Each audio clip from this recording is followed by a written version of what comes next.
अगर मैं आपसे कहूं कि इंडिया को विराट कोहली ने नहीं जिताया, इंडिया को कुलदीप यादव ने नहीं जिताया, अक्षर पटेल के रनआउट की कोई भूमिका नहीं थी, रोहित शर्मा की कैप्टेंसी से कोई फर्क नहीं पड़ा, शुभमन गिल ने जो स्टार्ट दिया उसका कोई इंपैक्ट नहीं था, या श्रेयस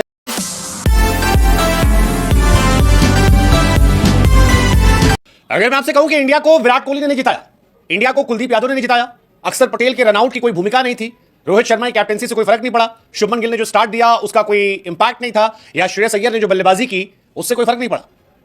पाकिस्तान की खराब बल्लेबाजी, खराब फील्डिंग या खराब गेंदबाजी से नहीं, भारत की अच्छी बल्लेबाजी, अच्छी फील्डिंग, अच्छी गेंदबाजी से नहीं, बल्कि इंडिया को 22 पंडितों ने मैच जिताया।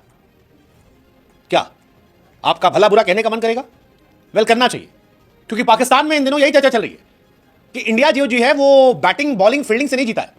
इंडिया जीता है क्योंकि उसने एक एक खिलाड़ी पर 22-22 पंडित लगा रखे थे। एक दो नहीं, 22-22 पंडित टोटल, यानी एक खिलाड़ी पे 2 पंडित, 11 खिलाड़ी 22 पंडित। भाई साहब, हारना अलग चीज होता है, लेकिन पाकिस्तान से जो अजब गजब थ्योरी आती है वो कई बार हैरान करने वाली होती है। पिछली बार आई थी जी, बॉल में स्प्रिंग लगा रखी है, अंदर काटो जी अलग है, इंडिया के लिए बैटिंग ट्रैक अलग है, पाकिस्तान के लिए बैटिंग ट्रैक अलग है, और बड़ी भत पिटी थी। वसीम अकरम ने बड़ा सुनाया था, जबरदस्त। इस बार जब आधा पाकिस्तान बैठ के खुद कह रहा है कि यार भत पिटवा रखी है, खराब खेल रखा है, दिमाग खराब कर रखा है, तब बेवकूफी की सारी हदों को पाकिस्तान ने पार किया। पाकिस्तान संडे को चैंपियंस ट्रॉफी में बुरी तरह पिटता है और उसके बाद बौखलाहट का माहौल होता है। पाकिस्तान के क्रिकेट डिबेट शो में एक चर्चा होती है जिसमें कहा था कि भाई साहब इंडिया ने 22 पंडित लगा रखे थे जिन्होंने मैच जिताया। बड़ी गजब कहानी भाई साहब। कहा रहा है कि 22 पंडित जो है इंडिया ने दुबई के स्टेडियम में उतारे थे, हर प्लेयर पर 2-2 पंडित लगाए थे इंडिया ने। इन पंडितों का काम था कि पाकिस्तान को अपने काले जादू में रख लेना। ये जनाब जो है ये लोग यहीं पर नहीं रुके, ये भी चर्चा शुरू हुई कि 2011 में जब पाकिस्तान हारा था तब काली पिच पर प्लानिंग हुई थी, इंडिया ने काली पिच पर तब प्रैक्टिस की थी। मतलब लॉजिक, हम शर्मिंदा हैं तेरे कातिल जिंदा है वाला कॉन्सेप्ट है, लेकिन जो चर्चा है वो चर्चा है। कहा गया कि जी पाकिस्तान में इंडियन क्रिकेट टीम इसलिए नहीं गई कि सिक्योरिटी थ्रेट था, पाकिस्तान में इंडियन टीम इसलिए नहीं गई क्योंकि 22 पंडित जो है वो पाकिस्तान नहीं जा पाते, उन्हें अलाउ नहीं किया था, और अलाउ किया था तो वहां जो मौलवी साहब थे वो इनकी जादू टोना को गायब कर देते। इसलिए इंडिया ने दुबई करवाया कि दुबई में जादू जो है वो काम कर जाएगा, और जादू को भी डिफाइन किया गया बाकायदा इस डिबेट शो में। कहा गया कि जादू जो है वो खिलाड़ियों को डिस्ट्रैक्ट करता है। पाकिस्तान खिलाड़ी अच्छा खेल रहे होते हैं, अच्छा कर रहे होते हैं, फिर उनको डिस्ट्रैक्ट करता है, वो गलतियां करते हैं और पाकिस्तान हार जाता है। मतलब थोड़ी देर के लिए तो हम शांत थे, हमें लगा यार कुछ बोलेंगे तो विवाद हो जाएगा, लेकिन क्या कहा जाए, क्या कहा जाए। मतलब ये कॉन्सेप्ट देना कि पाकिस्तान में अगर टीम इंडिया आती तो पंडित नहीं आते, शर्मिंदगी वाली कहानी है, बड़ी मतलब हैरानी की बात है। और 5-5 लोग बैठ के चर्चा कर रहे हैं कि दुबई में इंडिया के 22 पंडितों ने जादू टोना किया, खिलाड़ियों को मुश्किल हो रही है खेलने में जी।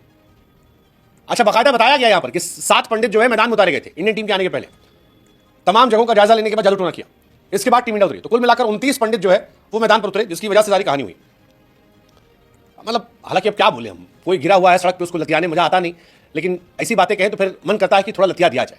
और फैंस वही कर रहे हैं। मतलब फैंस ने कहा वो रिजवान वाला कम था जो सुरेश रैना ने कर दिया था महामृत्युंजय। उसके बाद ये सारी कहानियां, मतलब ऐसा लगता है कि लोग पृथ्वी के नहीं है, किसी और ग्रह से आए हैं। हाँ मतलब भाई साहब, बड़ी हैरानी की बात है यार, बहुत बहुत बहुत हैरानी की बात है कि ये सीरियस डिबेट थी। मतलब शुरू में हमको लगा कि ये शायद सरकास्टिक कोई शो होगा जिसमें मजाक में कहा जा रहा चढ़ाने के लिए पाकिस्तान टीम को, फिर पता लगा नहीं भाई साहब ये वाकई में सीरियस शो है। गजब कहानी यार, गजब कहानी भाई साहब।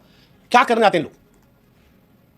मतलब यार आप क्रिकेट आप ही कहां पहुंच गए? क्या सिलेक्शन है आप अपने, हमें ना से अपने बड़े बड़े क्रिकेटर को सुन रहे हैं। कल को वो हार्दिक पांड्या जो पुछ करता है उसको भी आप कह दोगे कि मंत्र फूंक की गेंद फेंक रहा था, इस गेंद में नशा था, जादू था। सस्ते नशे नहीं करने चाहिए भाई साहब। मतलब कॉमेडी के शोज अलग होते हैं, ऐसे शोज सीरियसली। पंडित 241 रन बनाए और